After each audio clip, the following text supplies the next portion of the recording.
Hey, what's up guys, WiseGuyVito here, and today I have an tier list video for you guys, and this one will be on backpacks against the Terminid faction, which ones are really good and which ones are not so much. As always, like, share, and subscribe. Let's get straight into the tier list. So before we start, let's go over the tiers real quick. S tier would kind of be like the meta picks, in my opinion, for levels and difficulty against the Terminid faction. A tier would be above average, not be one glaring issue with it, but for the most part, you know, these backpacks are still pretty good at levels and difficulty. B tier, just kind of mid performance. Neither good nor bad, just kind of just mid for the most part. C tier is just below average. They could use a buff or two in order to make them kind of like a little bit more relevant on those level 10 difficulties. And then D tier, this is the Dookie tier. This is the bad tier. This might be a backpack that's not necessarily good on the Terminid faction, or maybe just a backpack that's just not great at all, and would like to see some reworks to it in order for it to be good. So that explanation out of the way, let's get straight into the tier list. So I believe this is like the ballistic shield. I'm going to put the ballistic shield probably in the C tier category, and the reason why is because melee builds got nerfed just across the board. You can no longer go through charger legs with, for example, the stun lance. Kind of sad that that's no longer a thing. I didn't think that it was too overpowered, but for whatever reason, the devs thought that it was breaking immersion or realism or whatever type of, in my opinion, poor excuse for a nerf.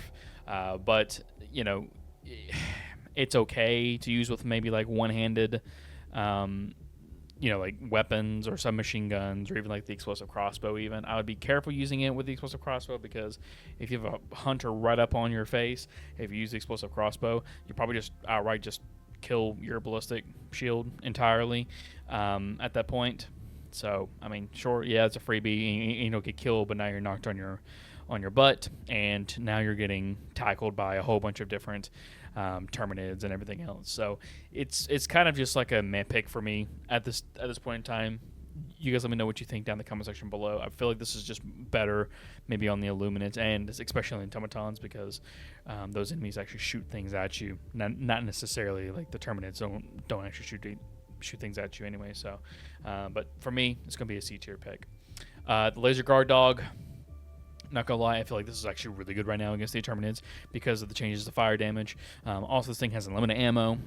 This thing supposedly has like a cooldown to it. I don't feel the cooldown whenever I use this thing, but just getting passive, just DPS and just constant, just like it just killing things for you, is perfectly fine. It has light armor penetration. Most things on the Terminid side are susceptible to light armor penetration. The only thing that you'll have to worry about is like Hive Guardians, but even then, like, you'll be fine, because this thing just pushes out a good amount of damage because the changes to fire damage. So that's why I'm putting it into the C tier, because it's actually a pretty good little guard dog for the time being. This is the Liberator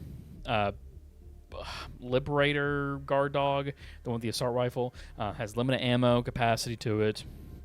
So it's not like the Laser Guard Dog where it has limited ammo, and it has to take breaks in between to reload, in which case you do have a reserve of ammo for the backpack for that.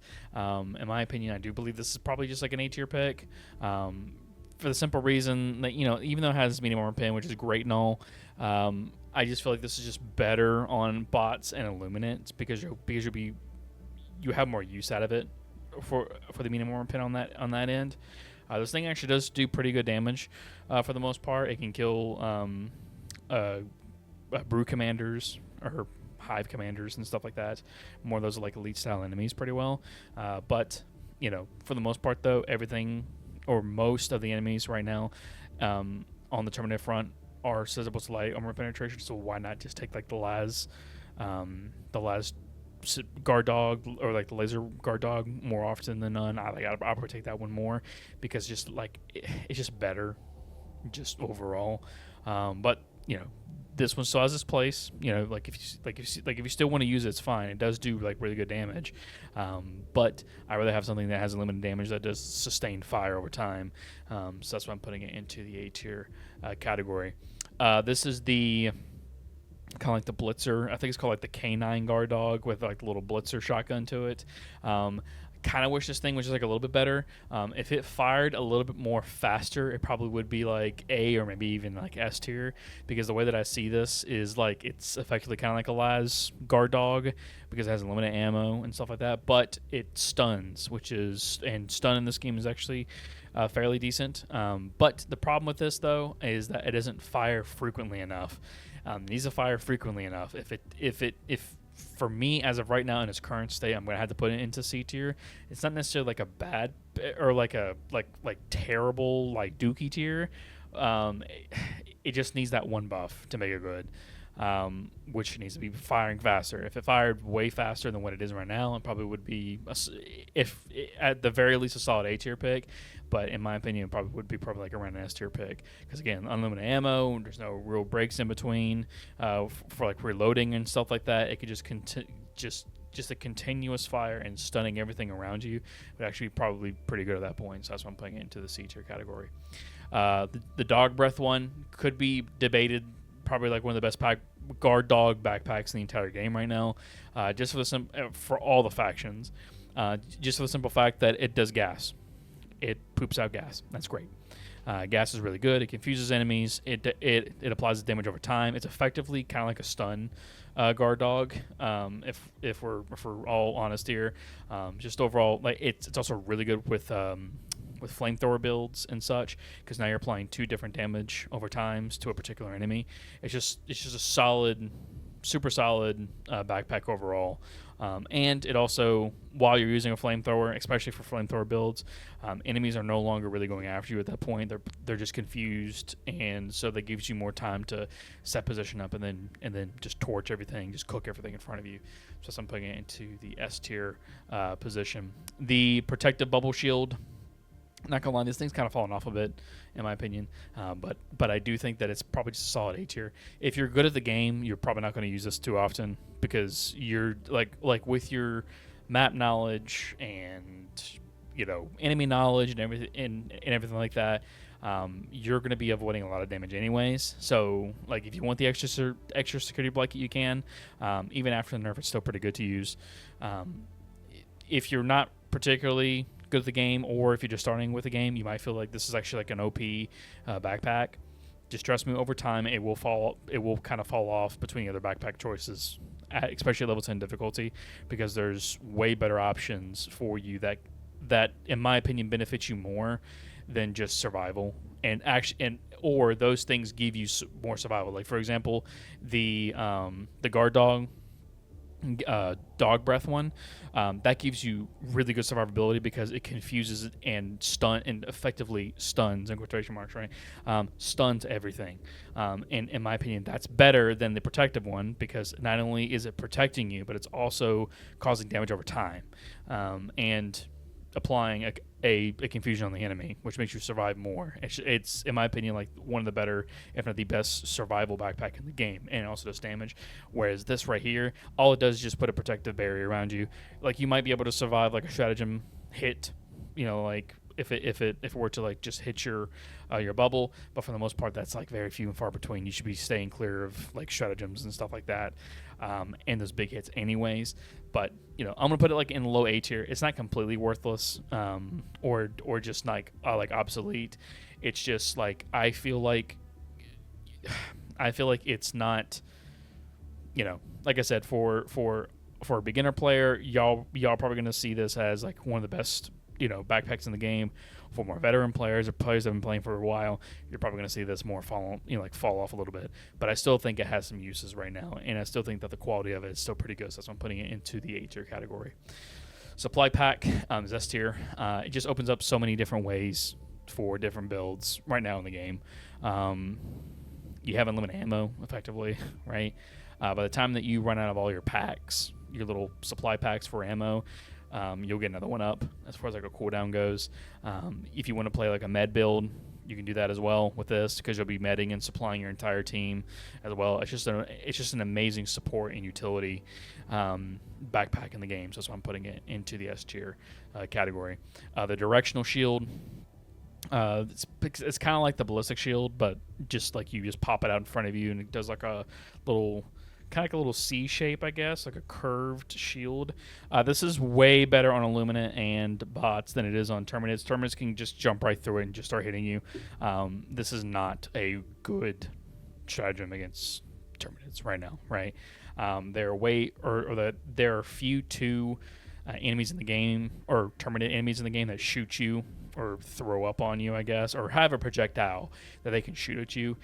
For that reason, that's why I'm putting it into the D tier category, because I just don't think that it's worth taking it over something that you can just use up here, like A tier and S tier categories, or maybe even, or like a lot of these lists right here as well. So I'm putting it into the D tier. The Hell Pod, or like the Hellbomb backpack, I do feel like this is actually a pretty good backpack. It's just like the great ultimatum. It's the reset switch. It's the, hey, this, like, we've been fighting this bug breach for some time and they still keep coming. Let's just reset, like the entire fight entirely.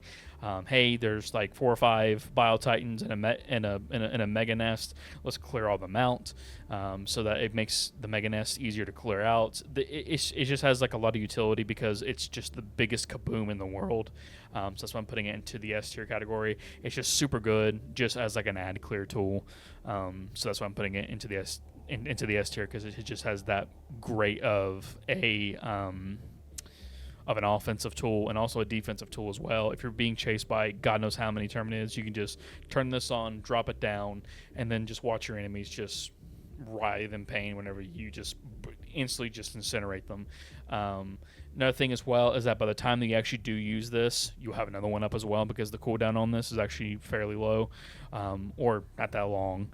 I should say it has a decent timer on it to where by the time you use it, not long after, you'll probably have enough for another one. And it can also destroy secondary objectives, so like sugar nests, spore spewers, and stuff like that. It's just overall just a very good backpack, so I'm putting it into the S tier. Hover pack, probably gonna put it into the A tier category. It's a good repositioning tool. I wouldn't say it's a good movement tool.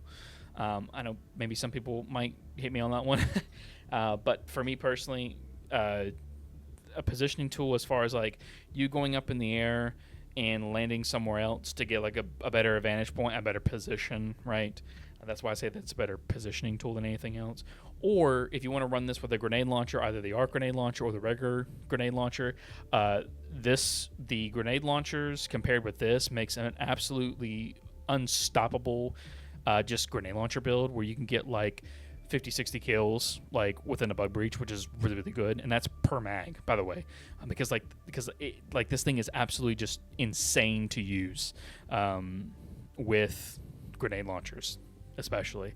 But if you want to use it entirely for like a positioning tool, maybe you want to do like a sniper build or something like that to get up to a high place where most of the time like the bugs are like they can crawl up the cliff that you may be on, or like a very big rock that you're kind of like nestled on. Bugs can climb up there. Hunters can jump on there as well, but it's harder for them to jump up there. So like again, like it just gives you like a better positioning tool overall. So I'm putting it into the A tier because it's just a nice positioning tool. The jump pack, it's an A tier. I believe that there's probably another movement option, which is the only one left. That's better than the jump pack, but what the jump pack gives you is basically distance, which is good compared to the other one I'm about to mention. But it has like an okay cooldown, right? I wish the cooldown was like a little bit less, because if it was like a little bit less, then I think that it would be a way better option, I think, or solid movement option overall compared to this other one. But other than that, though, I feel like it's pretty much a solid pick overall. But I do believe, I mean, it's good for creating distance, right? But like I said before, like you're not instantaneously using it. It does. I don't necessarily want to say like it has like a little bit of get up and go, but compared to the other option, which I'm going to talk about here in a minute, it has a little bit more get up and go compared to the other one. But I do feel like it is actually a very high A tier. It could even be argued as an S tier pick because of the movement. Because again, it does get you out of those sticky situations where if you are swarmed, you can just jump pack away. If you're going around the map doing points of interest and side objectives, You can do them really quickly with this, and just speed run. It's a fantastic movement option, but I do believe there is a better option here on the table that we should talk about, and that is the War Pack. The War Pack, I do believe, is probably one of the best, if could be arguably the best backpack in the entire game, for lots of reasons. One, it's a good repositioning tool because you can get up onto places that you couldn't before, depending on the distance between that and the ledge that you're trying to warp pack to. You can actually get some hop distance, or just distance that you can just warp up onto a platform that you could that normally you have to walk around in order to find like a staircase or something like that, or it's like a hill to walk up on. So that's good. So it's a good repositioning tool. It can do damage to enemies, so it can actually kill enemies whenever you warp and then come back and rematerialize. You kill enemies, which is also pretty good. And it's fantastic. Just get out of jail free card. You are getting swarmed. You hit once, pop it, and you are a-okay. You can do this up to twice. If you do it 3 times, you die, of course. But where this is better than the jump pack, in my opinion, is that you can do this twice before you have to kind of wait for it to cool down, right? And the cooldown isn't that long on this one as well. So that's why I like the warp pack a little bit better than I do the jump pack. But the jump pack does give you more distance compared to the warp pack. What the warp pack gives you is instantaneous get out of jail free card, and that's a nice thing about it. Also, the utility of this as well. If you end up finding a bunker and your teammates, either you're with randoms or your teammates are busy, you can warp into a bunker, grab all the super credits, all the medals, all the wrecks, any weapons that are in there, ammo, whatever that you need, you can warp right back out. You don't need a buddy. You don't need someone to come there and open up the door with you and stuff like that. You can just warp in, get all the stuff, warp out. That's also nice. And it's also good for super credit farming as well, because you can do it by yourself. You don't need, you're not dependent on a friend to come help you super credit farm when it comes down to just opening up bunkers and stuff like that, because bunkers are the biggest givers of super credits whenever you're super credit farming. Trust me, I've used this to super credit farm. It is very, very good. But this is my tier list. You guys let me know what you think down in the comment section below about my tier list. Tell me where I'm right, tell me where I'm wrong. I like to hear your guys' opinions, and trust me, I do look through your comments. So I do read, and sometimes you guys make good arguments, and sometimes I, agree to disagree. But for the most part, I do look at your comments, and I do appreciate you guys giving me the engagement and everything else. I do appreciate it. As always, like, share, and subscribe. See you guys next time. Bye-bye.